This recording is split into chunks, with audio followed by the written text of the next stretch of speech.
SAFA's ratifying of Friday's discussions in Zurich was expected to be a formality.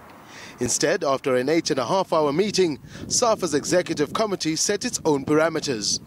This is a condition. Be limited only to the pre-friendly World Cup matches and nothing else.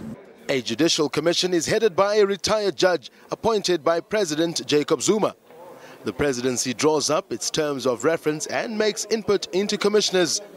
But SAFA has already decided how it expects the matter to be handled, what the terms of reference should be, what can be investigated and by whom.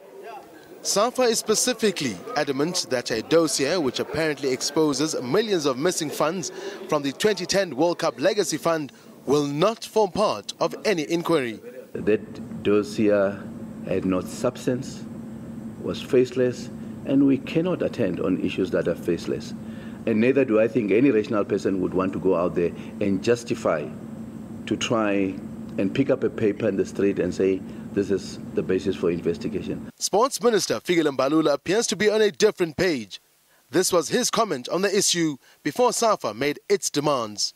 There is no chance that government can ignore any form of corruption reported.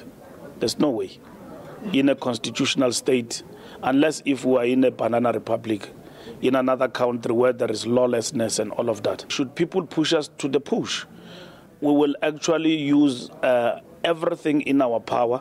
A legal expert says SAFA's demands are unlikely to be exceeded. It is not appropriate for FIFA and SAFA to say to the president or even to the minister that include so and so in a committee, and the terms of reference must only be limited to what? Because our law, that is the Constitution, requires the president to be the only person who applies his mind. It cannot be seen that SAFA and FIFA instruct the president or the minister on what to do. That is invalid, in my view. And I'll be surprised if the minister or the president can follow the advice of FIFA or SAFA. It is expected that President Jacob Zuma will be briefed on the matter sometime this week. Tabiso Sitole, SABC News, Johannesburg.